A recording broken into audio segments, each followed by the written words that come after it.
Good afternoon, everyone. Thank you very much for coming. So welcome to today's seminar on the 2013 Global Hunger Index. I'm Gwendolyn Stansbury, Director of IFPRI's Communication and Knowledge Management Division, and again, welcome to everyone. This is the 8th year IFPRI has done the index, and we are proud to do so in collaboration with our partners, Welthungerhilfe and Concern Worldwide. Without stealing any thunder from our speakers, who you'll hear from in a few minutes, the good news is that global hunger has decreased, and there have been a number of success stories, but certain regions are still struggling. Shocks and stressors, droughts, floods, land degradation, population pressures, conflicts, and poor governance pose significant challenges for food and nutrition security. That's why this year, the thematic portion of the GHI focuses on building resilience. Each of our three speakers will address different aspects of this. Derek Headey from IFPRI will briefly discuss the construction of the index, the rankings and the trends, but will spend most of his time primarily on understanding resilience for food and nutrition security. Wolfgang Jamann from Welthungerhilfe and Connell Foley from Concern Worldwide will talk about community-based resilience, highlighting some of the work their organizations have undertaken. Welthungerhilfe in Haiti and Concern in the Sahel and the Horn of Africa. Connell will also touch upon some of the policy recommendations in the report. So without further ado, let me first welcome Derek to the podium. Thank you.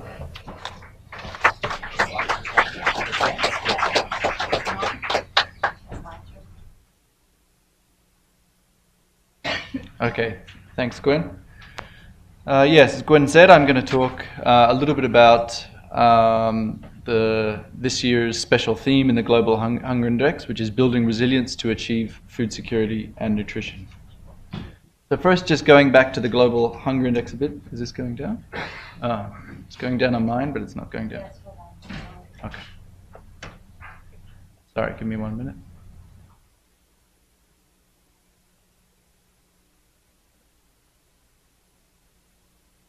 Going down on mine, but it's not going down.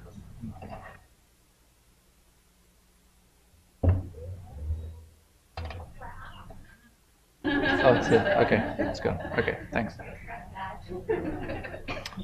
So why a global hunger index? First, to capture different dimensions of hunger.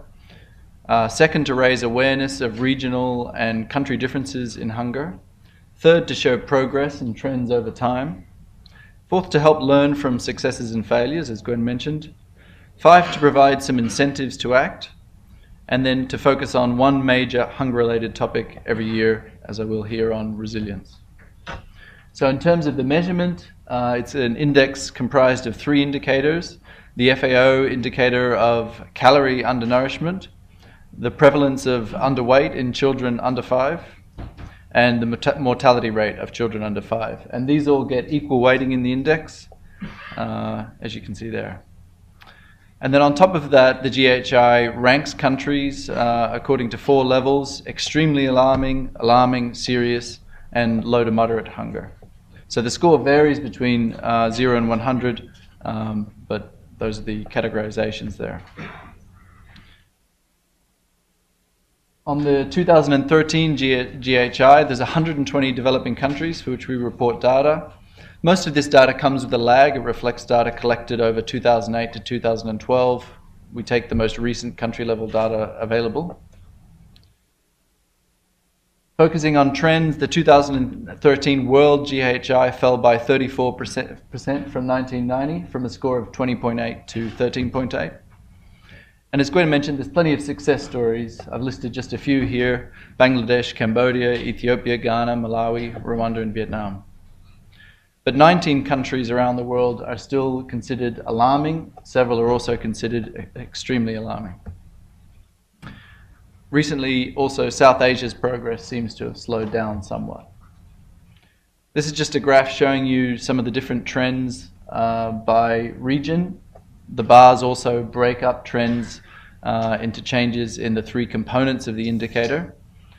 So at the world level, you'll see the progress I just mentioned there. South Asia got pretty good progress in the 1990s, but has slowed down a little bit. An opposite story in sub-Saharan Africa, considerable progress in the 2000s after some stagnation in the 1990s. East and Southeast Asia, quite consistent progress, pretty flat line in Near East and North Africa, and fairly substantial progress in Latin America and Eastern Europe as well. This is a map you might be familiar with. It's produced in the report as well, showing the location of global hunger by severity around the developing world. I won't talk too much about that. No huge surprises, I think. We can come back to that in question time. Okay, now to this year's special topic, understanding resilience for food security, for food and nutrition security. So this is a very topical issue. If you think about resilience, some of the challenges facing poor people, we had global food, fuel, and financial crises in recent years. Climate change is expected to increase the incidence of natural disasters around the developing world in particular. We've had major natural, quote-unquote, natural disasters in the Horn of Africa and the Sahel. Of course, those natural disasters have been amplified by political events and conflict in particular. And there's increasing cognizance that we can do better in bridging the remaining divide between relief and development.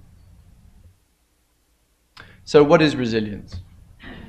Is it new? How is it related to existing concepts? Is it useful in a food and nutrition security setting when it traditionally comes more from the ecology literature? What does it mean for strategizing, programming, capacity building, monitoring, evaluation, and research? And what do we know about building resilience based on previous experience? Resilience to most people means bouncing back, and in fact that's the original meaning of the term in Latin. But resilience in a food and nutrition security setting maybe needs a slightly more complex and nuanced definition. So in our chapter we talk about 3 forms of coping with shocks. The first is the basic absorptive capacity. So here we think about a shock comes along and somehow you make fairly marginal changes in what you're doing to cope with the shock. So that's the standard type of coping mechanism for fairly mild shocks. More severe shocks, we think more about adaptive capacity. These could be incremental adjustments, changing the way you move your herd around if you're a pastoralist, or changing the type of crops you're planting if you're a sedentary farmer. And then with very severe shocks that really exhaust these kind of absorptive capacity, this adaptive capacity, we might think about transformational changes. An extreme case would be migrating out of an area or totally changing your occupation. So as you can see, resilience in this sense is somewhat of a unifying concept. It's not just about coping with shocks in the short run. It may involve more fundamental changes over time. In the paper, we also give an example of what resilience might mean in different contexts. So here we're taking the example of 3 hypothetical pastoral communities. Community C is increasingly poor and vulnerable. So in a severe drought, say the Horn of Africa or the Sahel, a pastoralist group might lose their livestock, and to the extent that they're not able to rebuild the herd. So they're not too great before the drought hits, they lose livestock, and then they can never recover their herd size. So in a sense, it's a vicious circle. Community B is fairly poor before the drought and then worse off afterwards because they've depleted some of their assets. So some examples here could be one of the coping mechanisms for some pastoralist groups may be conflict or cattle rustling. And while that helps them to recover some of their current welfare, they're essentially depleting their assets because they might face retaliation in the future. Community A is a more resilient community. Its coping mechanisms are positive. Maybe it engages in some kind of transformative coping mechanisms, for example, sending some of its household members to work in the city so that they can cope with shocks better in the future. So resilience is a very dynamic concept and quite nuanced for that reason. What are some academic perspectives on resilience? Academically, the new resilience paradigm has close ties to the vulnerability paradigm, which many people at IFPRI and elsewhere did work on 10 to 15 years ago, and as well as more recently. So an important question for researchers is, what are the lessons from that vulnerability literature? There's also debate about whether vulnerability or resilience better captures the importance of human agency and power relations. Resilience, of course, is a concept that's taken from ecology, where power relations and human agency are not so relevant, so that's an ongoing debate. There also isn't yet quite a universal definition of resilience. In the past 2 years, we've seen some convergence on definitions, but I'm not sure that we're quite reaching a consensus yet. There's also concerns of negative forms of resilience. The way we define resilience in the previous 2 slides, we're showing you positive coping strategies, but there are potentially negative coping strategies too, such as various groups resorting to conflict or crime. So there's the issue of negative coping strategies. And resilience shouldn't necessarily just mean to bounce back. When faced with really fundamental shocks like climate change, farmers, pastoralists, urban groups may need to change their behaviors and not just stick to what they've always done. So concerns that bouncing back isn't enough. Some policy perspectives on resilience. On the policy front, what's new? This is a valid question. Many people argue that resilience is a unifying concept for achieving relief and development. This, in some sense, could be an acceleration of an existing trend.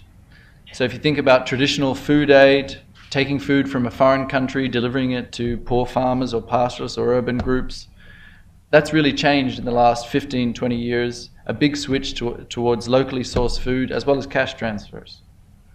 And one of the reasons we've seen that switch is because it was often felt that traditional food aid was undermining the resilience of local communities, particularly agricultural development.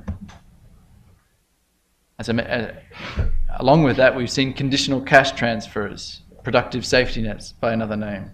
So these safety nets often have a kind of relief element to them, or always have a relief element to them, but part of the objective of these kind of programs is also to promote development. And we've seen what might traditionally be termed relief agencies engaging much more in development. But of course, one of the reasons resilience is so popular now is that there are still perceptions, even from these agencies, that existing approaches are inefficient or too small, and therefore in need of scaling up. An important question is, how would we redesign development practices if we were serious about achieving resilience? We can think of strategic changes. Are country, international development strategies really incorporating issues of vulnerability and resilience into their objectives?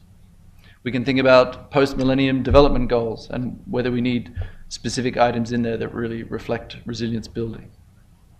We can think about operational changes between and within agencies, between national and subnational governments, between different line ministries. We can think about portfolio changes. A striking feature of many different dimensions of our research is that there's more focus on prevention, and often preventative measures seem to have higher benefit cost ratios than curative measures. And we can think about experimentation. There's been a lot of experimentation with safety nets in the past 15 to 20 years, but beyond safety nets, what other kinds of programs can achieve both an element of relief and development? Measuring and evaluating resilience. A great quote by Chris Barrett at Cornell says, "Measurement drives diagnosis and response." So it's not a mundane statistical issue.